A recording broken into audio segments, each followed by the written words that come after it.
Cuán firme cimiento se ha dado a la fe de Dios en su eterna palabra de amor. Con el propósito de compartir con usted las inmutables verdades de la palabra de Dios, presentamos A través de la Biblia, un estudio detallado y sistemático de toda la Biblia que le ayudará a conocer lo que Dios ha revelado para nuestro provecho espiritual. Estos estudios bíblicos fueron diseñados y elaborados por el Dr. J. Vernon McGee, versado maestro de la Biblia, quien dedicó la mayor parte de su vida a la enseñanza clara y sencilla de la palabra de Dios. Acompáñenos, pues, mientras avanzamos en nuestro recorrido a través de la Biblia. Cuán firme cimiento la palabra de Dios. Es un gozo estar nuevamente con usted, amigo oyente, para traerle otro estudio de la serie A través de la Biblia. Continuamos hoy estudiando el capítulo 2 de Deuteronomio. Y en nuestro programa anterior hablábamos de el cuidado de Dios por Israel. Y vimos en los versículos 4 y 5 de este capítulo 2 cómo Dios les dice a los israelitas claramente que no pueden tocar la posesión de Esaú. En Génesis capítulo 36 aprendimos que Esaú vivía en Seir y que Esaú es Edom. Jacob había recibido la primogenitura y recibió la promesa de que sus descendientes tendrían la tierra prometida. Esaú, por su parte, se fue a Seir, y ahora es claro que Dios ha dado esa parte al pueblo de Esaú como posesión. Dios les dice, pues, con toda claridad a los israelitas que no deben tocar la posesión de Esaú. Ahora, aquí hay una lección también para las naciones hoy en día. Dios ha prefijado los límites de las naciones, como lo dice el apóstol Pablo allá en el libro de los Hechos de los Apóstoles, capítulo 17, versículo 26, hablando a los atenienses, y les dice, y de una sangre ha hecho todo el linaje de los hombres, para que habiten sobre toda la faz de la tierra, y les ha prefijado el orden de los tiempos y los límites de su habitación. La mayoría de las guerras, amigo oyente, se pelean a causa de que los límites de las naciones no se respetan. Otra lección que debemos aprender es que Dios siempre cumple sus promesas, aun a un pueblo tal como el pueblo de Esaú. Dios permanece fiel a su palabra. Continuemos ahora con el versículo 7 de este capítulo 2 de Deuteronomio. Pues Jehová tu Dios te ha bendecido en toda obra de tus manos. Él sabe que andas por este gran desierto. Estos 40 años Jehová tu Dios ha estado contigo y nada te ha faltado. Tenemos aquí una mirada que abarca todos esos 40 años. Dios sabía todas sus pruebas y dificultades. Sin embargo, Moisés podía decir de veras, y nada te ha faltado. Y es lo mismo que cuando David reflexionó sobre su vida. Le fue posible decir allá en el Salmo 23, versículo 1, Jehová es mi pastor, nada me faltará. ¿Cómo le fue posible decir eso? Pues a él jamás le había faltado nada. Dios no nos promete los lujos de la vida. Dios provee para las necesidades de la vida. Y hará eso con usted y también conmigo, amigo oyente. Y pasemos a considerar ahora el cuidado de Dios con otras naciones. Hemos visto ya cómo Dios protegió los límites de Esaú. Y vemos que hace lo mismo con las otras naciones. Leamos el versículo 9 de este capítulo 2 de Deuteronomio. Dice Moisés, y Jehová me dijo, no molestes a Moab, ni te empeñes con ellos en guerra, porque no te daré posesión de su tierra, porque yo he dado a Ar por heredad a los hijos de Lot. Pasando ahora al versículo 19, leemos, y cuando te acerques a los hijos de Amón, no los molestes, ni contiendas con ellos, porque no te daré posesión de la tierra de los hijos de Amón, pues a los hijos de Lot la he dado por heredad.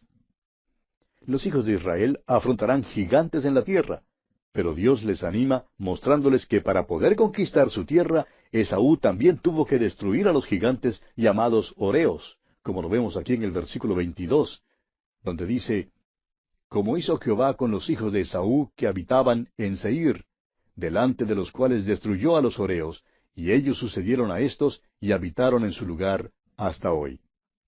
Los hijos de Amón, para poder poseer su tierra, también tuvieron que conquistar a los gigantes, los cuales llamaban somsomeos, como vemos aquí en el versículo 20, donde dice, por tierra de gigantes fue también ella tenida, habitaron en ella gigantes en otro tiempo, a los cuales los amonitas llamaban somsomeos.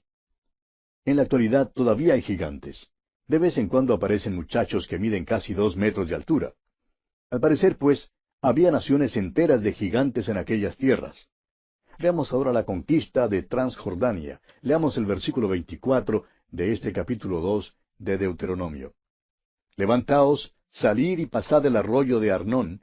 He aquí entregado en tu mano a Sehón, rey de Hesbón, a Amorreo y a su tierra. Comienza a tomar posesión de ella y entra en guerra con él. Los israelitas rodeaban a Moab y a Amón. Sin embargo, Dios les dijo que no tomaran posesión de su tierra. Estas naciones les vendieron comida y bebida. Pero Dios les dijo que cuando pidieran a Sehón el amorreo que él les permitiera hacer lo mismo, éste no les dejaría pasar. Por eso no debían tener miedo de pelear y conquistarlo. Dios les da este estímulo porque ellos también afrontarían gigantes en la tierra. Deberán tomar posesión de su tierra. Dios les ha dado aquella tierra. Deben tomarla por medio de la batalla y luego deben ver que Dios está con ellos porque les capacitará para vencer a los gigantes. Amigo oyente, hay dones que se nos dan como el fruto del Espíritu. Pero también hay bendiciones espirituales por las cuales Dios nos pide luchar. Este es el gran principio de posesión. Dios nos permite pasar por ciertas experiencias. A veces nos manda pasar por las experiencias difíciles o por las tristes para prepararnos para la vida. O quizá Dios las use para prepararnos para que podamos ayudar a otros en sus pruebas. Debemos tomar posesión de nuestras bendiciones espirituales. Dios vencerá a los gigantes en nuestras vidas. Y bien, así concluimos nuestro estudio del capítulo 2 de Deuteronomio. Llegamos ahora al capítulo 3, cuyo tema central es la conquista y posesión de la tierra al oriente del Jordán. Vamos a dar un salto gigante por encima de este tercer capítulo porque no es nuestra intención entrar en detalle en cuanto a esta jornada por el desierto. Todo esto todavía es parte del primer discurso de Moisés, en el cual recuenta las experiencias de sus jornadas. Jornadas que ya vimos en nuestro estudio del libro de Números. Ahora Israel peleó con Sehón el amorreo y tomó todas sus ciudades y destruyó al pueblo. Tomaron los ganados y los despojos de las ciudades. Se nos cuenta esto al final del capítulo 2, el capítulo anterior. Comencemos, pues, leyendo los primeros 2 versículos de este capítulo 3 de Deuteronomio. Dice Moisés, volvimos, pues, y subimos camino de Basán, y nos salió al encuentro Og, rey de Basán, para pelear, él y todo su pueblo, en Edrei. Y me dijo Jehová, no tengas temor de él, porque en tu mano he entregado a él y a todo su pueblo, con su tierra, y harás con él como hiciste con Sehón, rey amorreo, que habitaba en Hesbón. Aquí no vamos a entrar en detalles porque esta es una repetición de la información que ya tuvimos en nuestro estudio de los capítulos 21 al 25 de Números. Pero nos gustaría dirigir su atención hacia un versículo interesante, el versículo 11. Leamos ese versículo. Porque únicamente Og, rey de Basán, había quedado del resto de los gigantes. Su cama, una cama de hierro, ¿no está en Rabá de los hijos de Amón? La longitud de ella es de 9 codos, y su anchura de 4 codos, según el codo de un hombre. Ahora, si un codo tiene 45 centímetros, esta cama debió haber tenido 4 metros de largo. Creemos hoy en día que esas camas grandes que venden en las mueblerías y que se llaman tamaño rey son algo nuevo. Bueno, no son nada nuevo en realidad, amigo oyente. Aquí está una cama que tiene de veras tamaño de rey, amigo oyente. Veamos ahora la posesión de la tierra prometida. Leamos los versículos 12 y 13 de este capítulo 3 de Deuteronomio. Y esta tierra que heredamos en aquel tiempo, desde Aroer, que está junto al arroyo de Arnón, y la mitad del monte de Galaad con sus ciudades, la di a los Rubenitas y a los Gaditas. Y el resto de Galaad y todo Basán, del reino de Og, toda la tierra de Argob, que se llamaba la tierra de los gigantes, lo di a la media tribu de Manasés. Este es un repaso del hecho de que las 2 tribus y media escogieron quedarse en el lado oriental del Jordán. Se pusieron de acuerdo para mandar al lado occidental del Jordán un ejército de hombres para ayudar a pelear sus batallas a las otras tribus. Sus esposas y niños y ganados se quedaron al lado oriental. Ya hemos estudiado este incidente, según nos lo relata allá el libro de Números capítulo 32. Pasemos pues al capítulo 4 de Deuteronomio. El tema central de este capítulo lo constituye una amonestación a la nueva generación. Estamos llegando a la conclusión del primer discurso de Moisés. Él ha repasado sus viajes. Moisés y el pueblo están parados ahora en la ribera oriental del río Jordán. Han llegado al monte Nebo. A medida que Moisés les habla, él mira en forma retrospectiva a todo ese viaje. Solamente 2 hombres allí habían hecho el viaje entero con Moisés. Eran Josué y Caleb. Todos los demás eran miembros de la nueva generación. Después que Moisés ha pasado revista a las peregrinaciones, él quiere dar sus instrucciones finales al pueblo. En primer lugar, Moisés les ruega que obedezcan a Dios. Leamos los primeros 2 versículos de este capítulo 4 de Deuteronomio. Ahora pues, oh Israel, oye los estatutos y decretos que yo os enseño, para que los ejecutéis y viváis, y entréis y poseáis la tierra que Jehová el Dios de vuestros padres os da. No añadiréis a la palabra que yo os mando, ni disminuiréis de ella, para que guardéis los mandamientos de Jehová vuestro Dios que yo os ordeno. Ellos debían cumplir la palabra de Dios. No solamente debían oírla, sino cumplirla. Fíjese usted que no debían añadir a la ley, ni tampoco debían quitar de la ley. Debían cumplirla. Si Israel hubiera guardado la ley, qué bendición hubiera sido. Pero vemos aquí una demostración en la historia de un pueblo que recibió la ley bajo circunstancias favorables, pero que no pudo guardarla. Ninguna carne será justificada delante de Dios por la ley. ¿Por qué? ¿Es porque Dios es arbitrario? No, amigo oyente. Es porque la carne es radicalmente mala. Ese es el problema. Ya hemos indicado que este libro recalca 2 grandes temas: amor y obediencia. Quizás usted nunca se dio cuenta que el amor es un gran tema del Antiguo Testamento, pero así es. Aquí en este capítulo 4 de Deuteronomio, Moisés le suplica a esta nueva generación que obedezca a Dios y le da las razones por las cuales debe obedecerle. En primer lugar, Dios quería preservar y prosperar a Israel. Este primer versículo nos dice que ellos debían obedecer al Señor y escuchar sus estatutos y decretos para que, como dice el Señor, viváis y entréis y poseáis la tierra. La obediencia a Dios era la única base sobre la cual Él podía bendecirles. Él deseaba su obediencia porque era su deseo bendecirles. En segundo lugar, la obediencia de Israel mostraría su agradecimiento a Dios. Leamos los versículos 5 al 8 de este capítulo 4 de Deuteronomio. Mirad, yo os he enseñado estatutos y decretos como Jehová mi Dios me mandó, para que hagáis así en medio de la tierra en la cual entráis, para tomar posesión de ella. Guardadlos, pues, y ponedlos por obra, porque esta es vuestra sabiduría y vuestra inteligencia ante los ojos de los pueblos, los cuales oirán todos estos estatutos y dirán: ciertamente pueblo sabio y entendido, nación grande es esta. Porque ¿qué nación grande hay que tenga dioses tan cercanos a ellos como lo está Jehová nuestro Dios en todo cuanto le pedimos? ¿Y qué nación grande hay que tenga estatutos y juicios justos, como es toda esta ley que yo pongo hoy delante de vosotros? Dios les había bendecido de una manera tan maravillosa que debían mostrar su agradecimiento a través de la obediencia. Ahora, en tercer lugar, el amor de Dios debe impulsar su obediencia. Pasemos hasta el versículo 37 ahora. Y por cuanto Él amó a tus padres, escogió a su descendencia después de ellos, y te sacó de Egipto con su presencia y con su gran poder. Esta es la primera vez en la Biblia que Dios le dice a alguien que le ama. Dios ha demostrado que ama al hombre desde el principio del Génesis. Hasta aquí no ha dicho nada en cuanto a ello, y esta es la primera vez que hace mención de su amor para con alguien. Da esto como el motivo de lo que Él ha hecho. Ya les ha librado de la tierra de Egipto, y hará cosas aún mayores y más poderosas por ellos. La base de todo eso, el motivo de todo eso, es que Dios les ama. Esto es algo que todo el mundo debe reconocer. No importa quién sea usted, amigo oyente, Dios le ama. Es posible que usted no siempre sienta el amor de Dios.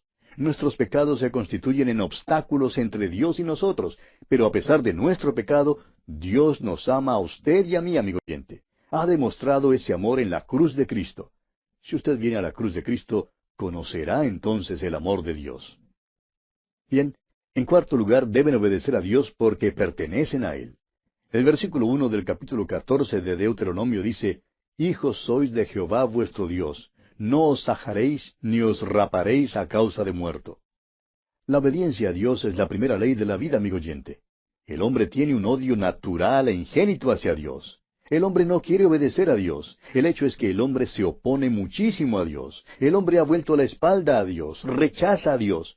Por toda la palabra de Dios encontramos que hay una oposición por parte del hombre contra Dios. Hallamos eso en cada hombre aún hoy en día. Una señora creyente contaba en cierta ocasión que su esposo no era salvo y decía que ella se había salvado escuchando la predicación de la palabra de Dios por radio. Y dijo, pero no me ha sido posible lograr que mi esposo vaya a la iglesia, ni tiene ningún interés. Y él siempre se me ha opuesto. Ahora está empezando a escuchar la transmisión del Evangelio y es lo único que escuchará. Permítanos decirle, amigo oyente, que es la palabra de Dios lo que destruirá la oposición de cualquier hombre. No hay otra cosa que lo haga. Solamente Dios puede hacerlo.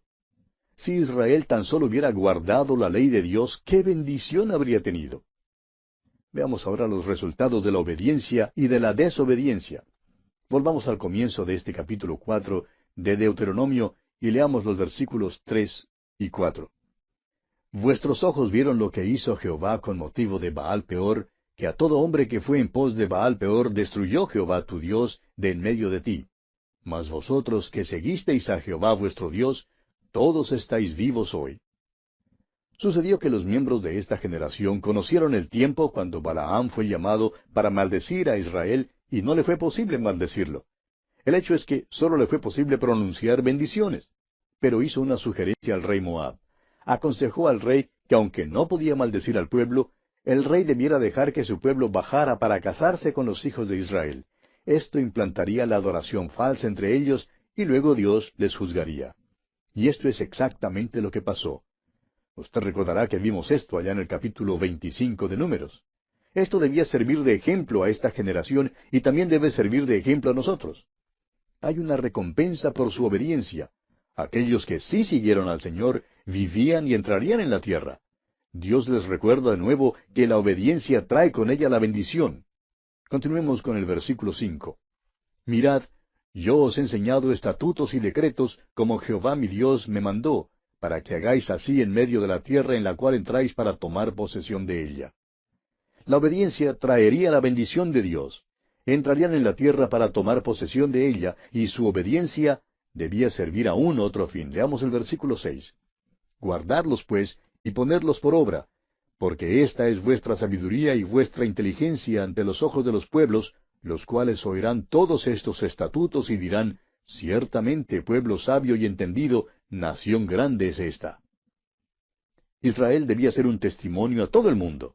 Debía testificar al mundo de una manera opuesta a la que la Iglesia testifica al mundo. Dios nos manda a ir a todo el mundo y predicar el Evangelio. Ese mandato es dado a cada creyente. Cada creyente en Cristo debe tener alguna participación en proclamar la palabra de Dios hasta los fines de la tierra. Ahora, francamente, a la nación de Israel nunca le mandó a salir. Debían convidar. Venid, a la casa de Jehová iremos, dice. Su obediencia, su lealtad a Dios, haría que las otras naciones oyeran estos estatutos y que se fijaran en que las bendiciones de Dios hicieron de Israel una gran nación. Y entonces, ¿qué harían? ¿Qué hizo, por ejemplo, la reina de Saba? Bueno, ella vino desde los fines de la tierra. En aquel entonces no había los aviones a reacción como hoy. Hizo un viaje largo y arduo. Ahora, si una mujer venía y viajaba toda esa distancia bajo tales circunstancias, ¿no cree usted que algunos hombres también vendrían a ver también? Y vinieron. Así, de esa manera, Israel testificó al mundo. Esa es la razón por la cual Dios dijo que ellos deben obedecerle. Si le obedecían, Dios les bendeciría y serviría de testimonio a todas las naciones. Pero si no le obedecían y se apartaban del Señor, entonces Dios enviaría juicio sobre ellos. Leamos el versículo 9 ahora. Por tanto, guárdate y guarda tu alma con diligencia, para que no te olvides de las cosas que tus ojos han visto, ni se aparten de tu corazón todos los días de tu vida. Antes bien, las enseñarás a tus hijos y a los hijos de tus hijos. Dios dio a la nación de Israel la gran tarea de un ministerio de enseñanza. Debían obedecer a Dios y debían enseñar estas cosas a sus hijos y a sus nietos. Y vamos a pausar aquí por un momento, amigo oyente. La responsabilidad más grande de cualquier nación es la educación de sus jóvenes. Probablemente el fracaso más grande también de cualquier nación es la falta de educación. Mire, por ejemplo, a nuestros países hoy en día, en general, y bien puede ver usted el fracaso triste que hacen en este asunto de la educación. Ahora, no estamos culpando a las universidades ni a las escuelas. ¿Sabe usted dónde se encuentra el problema? Se encuentra allí mismo en el hogar. Dios les dice a los israelitas, quiero que enseñes a tus hijos y a tus nietos. La falta de enseñanza se debe a la mamá y al papá en el hogar. Esta fue la gran tarea que Dios dio a Israel. Amigo oyente, si usted trae a un niño a este mundo, usted es responsable por ese niño. Nuestro problema hoy en día no es el petróleo, ni la deuda externa, ni la decadente economía de nuestros países. Nuestro problema es el hogar. Dios hará responsables a los divorciados hoy en día por esos hijos abandonados a su suerte, aquellos que nunca conocieron la instrucción, ni el amor, ni el interés, ni la comunicación de los padres. ¿Qué responsabilidad es esta? Dios lo expone con toda claridad a Israel. Cuando la nación fracasó, fracasó en el hogar, y Dios la juzgó por eso. Veamos ahora que este es también un capítulo rico. Pasemos al versículo 12 de este capítulo 4 de Deuteronomio. Y habló Jehová con vosotros de en medio del fuego, oísteis la voz de sus palabras, mas a excepción de oír la voz, ninguna figura visteis. El Señor Jesús declaró con toda claridad lo siguiente. Usted recordará allá en el capítulo 4 de San Juan, versículo 24, Dios es espíritu, y los que le adoran, en espíritu y en verdad es necesario que adoren. No debían tener ninguna figura de Dios en ninguna manera. El Señor Jesús se hizo hombre, pero la Biblia no nos da ninguna descripción de Él. Ahora, amigo oyente, tenemos que decirle que no nos gustan en realidad los cuadros de Jesús. Sabemos que hay muchos que creen que un cuadro de Jesús les ayuda a adorarle. Pero permítanos decirle lo que dijo un viejo comentarista escocés. Él dijo, los hombres nunca, nunca pintan un cuadro de Jesús, sino hasta cuando han perdido la presencia de Él en sus corazones. Amigo oyente, necesitamos tenerlo en nuestros corazones hoy en día, y no en color, en un cuadro. Estas son grandes verdades que Dios nos da en este capítulo, y a propósito, son verdades eternas. Las instrucciones que fueron dadas a Israel en aquel entonces son grandes principios que nosotros debemos guardar en el día de hoy. La verdad, amigo oyente, es eterna. Y aquí vamos a detenernos porque nuestro tiempo ya tocó a su fin. Continuaremos la consideración de este capítulo 4 de Deuteronomio en nuestro próximo estudio.